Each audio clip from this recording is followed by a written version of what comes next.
Değerli şagirdler, abituriyentler, izləyicilər, bugünkü dərsimizdə Mikail Müşfiqin Yağış Yağarkən və Həyat Sevgisi şeiri ilə tanış olacaq. Əvvəlcədən onu deyim ki, Mikail Müşfiq deyəndə ancaq ağlımıza nakam bir şair, 30 yaşa çatmamaq, ömrü tamamlamaq, ömrünə son qoyulmaq, həyatına son verilmək dəhşətli bir şeydir. Təəssüf ki, bizim xalqımız 37-ci repressiyasından keçib, bu repressiya və ondan qabaq Sovet quruluşunun Azərbaycanda Sovetlərin hakimiyyətə gəlməsi, Sovetlərin Azərbaycanı işğal eləməsi Azərbaycan genofonduna sağalmaz bir zərbə vurmuşdur. Hətta belə deyərdim ki, xalqımızın intellekt səviyyəsini ciddi şəkildə aşağı düşməsinə səbəb olmuş. Çünki bir çox intellektuallar 37 repressiyasından sağ çıxa bilməmişdir. Və belə şairlərimizdən, ədiblərimizdən biri də Mikail Müşfiq. Nəzərə alsaq ki, istədiyi şeiri bir dəfə, iki dəfə oxumaqla əzbərləyən, bütün yaradıcılığını əzbər bilən bir şairin ölümündən söhbət gedir və davamçısının irsi olaraq övladının, qızının qalmaması nə qədər dəhşətli bir hadisədir. Yəni, bu cür ziyalılarımız, intellektuallarımız 37 repressiyasından sağ çıxa bilməyib. Elə bir Sovet rejimi ümumiyyətlə xalqın intellektual kəsiminə yüksək xalqı təmsil edəcək genofondu qəsdən aradan götürüb. Çox qısa bir ömür yaşamasına baxmayaraq, Müşfiqin dillər əzbəri olan şeirləri var. Yəni, çox gənc bir oğlan. Yəni, 30 yaşa çıxmamaq, 30 il ömür yaşaya bilməmək və sonra da ölmək, amma Azərbaycan ədəbiyyatında dillər əzbəri olan şeirlər də qoyub getmək. Şeirlərindən biri Yağış Yağarkən şeiridir ki, peyzaj lirikasına bir nümunədir. Çox şirin bir şeirdir. 4-4 peyza vəzindədir, şeir 4-4 bölgüsü iləndir. Bəzi yerlərdə misralar 12 hecalı, bəzində 8 hecalıdır, amma hamısında misra daxili bölgü 4-4. Çox ritmikdir, çox şirindir, çox axıcı bir dildən yazılıb.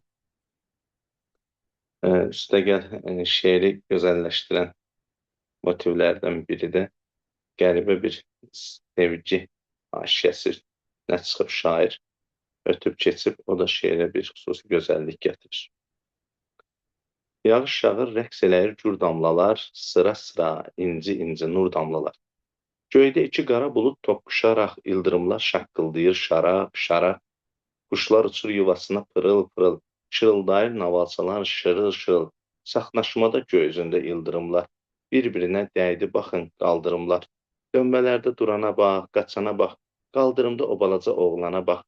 Öz döşündən yeni sözlər toxuyaraq, ayağını şappıldadır oxuyaraq. Gülə-gülə bir qız qaçır o səkidən, ürəkciyi xali deyil səksəkidən. Yanında bir gənc də qaçır, yağış yağır, onu açır. Ey gənc, durma, qoltuqlamaq zamanıdır. Təbiətin ən şux, şakraq zamanıdır. Yağ yaxşım, yağ sel ol yağ, sırma-sırma, tel-tel ol yağ. Sözü sən ki kölgəli bir yar saçsan, bağrı yanıq səhraların əladısan. Yağ yaxşım sellənərək, sırmalanıb, tellənərək. Zümzümənlə şirin-şirin dinlən yağış, küçələrdə uşaq kimi verilən yağış. Bunlar keçər çarpın səma, köksüm kimi. Ey yıldırım, səs ver mənə səsim kimi. Yağ ey yağış fikrim kimi, hissim kimi, uzaq, yaxın çöllərə yağ, ölkələrə, ellərə yağ. Yağış yağır, rəqs eləyir gür damlalar, sıra-sıra, inci-inci nur damlalar. Çox möcüzanə bir peyzaj lirikasıdır. Təqlidi sözlərin təkrarı şeirə xüsusi bir gözəllik gətirir, şərə-şərə, pırıl-pırıl, şırıl-şırıl. Sonra yağışın insanın qəlbində oyatdığı hisslər emosional dildən ifadə olunur. Hətta burada yağışın təbiətə xeyri də qəribə şəkildə ifadə olunur. Yəni, adam birdən-birə şair o qədər yerləri ekskurs eləyib ki, məsələn, sözü sən ki kölgəli bir yar saçsan, bağrı yanıq səhraların əladısan.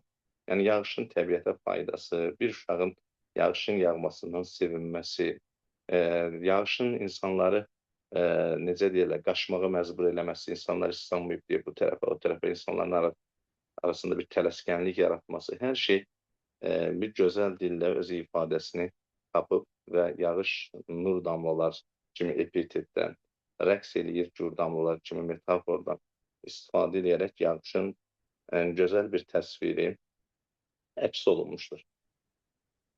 Şeir də çox asan bir dildən yazılıb. Mən bilən xüsusi olaraq bu şeiri təhlil eləməyə, analiz eləməyə ehtiyac yoxdur. Gəldik həyat sevgisinə. Bu şeir insan qəlbini bir azca nəsə ağrıdır. Elə bir şair sanki ömrünün yarımçıq qalacağını duyaraq bu şeiri yazıb. Elə birinci bənddən başlayanda şairin taleyini adam gözünün qabağına gətirəndə adamın ürəyi sızlayır. Deyir, ah, mən gündən-günə bu gözəlləşən işıqlı dünyadan necə əl çəkim? Bu yerlə çarpışan, göylə əlləşən dostdan, aşinadan necə əl çəkim? Elə bir şair ömrünün son qoyulacağını, xalqdan, canından ayrılacağını hiss eləyirmiş və bu şeir də sanki elə onunla da başlayır. Dönmə bir şəbnəmə yaz səhərində, könül günəş kimi parla yerində, göylərin lacivard ətəklərində gedən bu qovğadan necə əl çəkim? Baxınız, dan yeri sökülmüş kimi, dostlar bir cəbhəyə tökülmüş kimi, uzaqdan uzaq ham gümüş kimi ağıran səhradan necə əl çəkim? Təbiət varlıdır, təbiət xəsis, işlədərkən onu səni mühəndis, mən də qat daşlara verdiyim bu his bu incə mənadan necə əl çəkim? Bir yanda tərlanlar, dumanlı dağlar, bir yanda kəhliklər, ayna bulaqlar, bir yanda bülbüllər, çiçəkli bağlar. Mən bu tamaşadan necə əl çəkim? Həyat dedikləri bu keşməkeşdən, qəlbimdə, qanımda yanan atəşdən, gecədən, gündüzdən, aydan, günəşdən, bu əngin fəzadan necə əl çəkim? Qarşımda dalğalı dərin bir ümmanı sarsıdır bir acı tufan, beyaz köpükləri bir çiçək yapan şeirdən, xülyadan necə əl çəkim? Ulduzlar fikrimin çırağbanıdır, bulud xəyalımın karivanıdır, səma ki hissimin aşiyanıdır, böyle bir səmadan necə əl çəkim? Mehriban sevgilim qarşımda durdu, yenə şairliyim başıma vurdu, məndən məzlum kimi könül maraqla sordu, bu saçı Leyladan necə əl çəkim? Xəzan acısına edib təhəmmül, gülün kölgəsində ötəndə bülbül, həyat, həyat deyə çırpınır könül, könüldən sevdadan necə əl çəkim? Sən aldın aşını yeni hisslərdən, ey cavan qələmim, düşmə bəhərdən. Ha dostlar, söyləyim mən bu hünərdən, bu təbi valadan necə əl çəkim?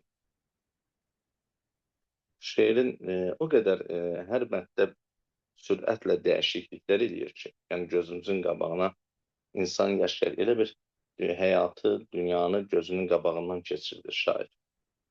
Şair təbiətin gözəlliklərini gözünün qarşısından keçirir, dostlarını, cəmiyyətdə gedən çarpışmanı, yeniliyi, inkişafı, sevgilisinin gözünün qabağında durmasını, deyək ki, bir tərəfdən ümmanların coşmasını, sonra coşan ümmanların belə bir çiçək kimi olmasını, hər şey belə gözünün qabağından keçirir. Sanki hamı ilə vidalaşır və vidalaşarkən də sanki ölüm əyağında bir sözü deyir. Mən bunlardan necə əl çəkim? Bu şeirdən bağlı tərtib olunacaq testlərdən. Testləri doğru cavablandırmaq üçün mütləq şeiri əzbərləmək lazım. Çünki dediyim kimi şair çox sürətlə ekskurs edir. Yəni gah o tərəfə keçir, gah bu tərəfə keçir, gah dostlar, gah özünün istedadı, qəlbi, şairliyi və yaxud təbiətin gözəlliyi, hər şey.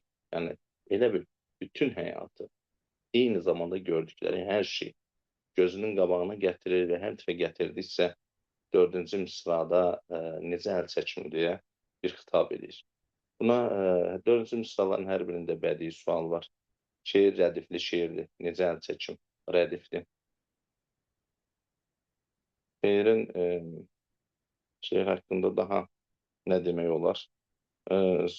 Elə bir publisistik bir məqalədir, burasını deyim. Yəni şair bir hər şeyi həyatda gördüklərini, dövrü, zamanı, bəlkə cəmiyyətdə gedən hələ bir inkişafı, onu da deyim ki, Sovetlər tərəfindən biz işğal olunsaq da, ölkədə sözsüz ki, bir inkişaf başlamışdı.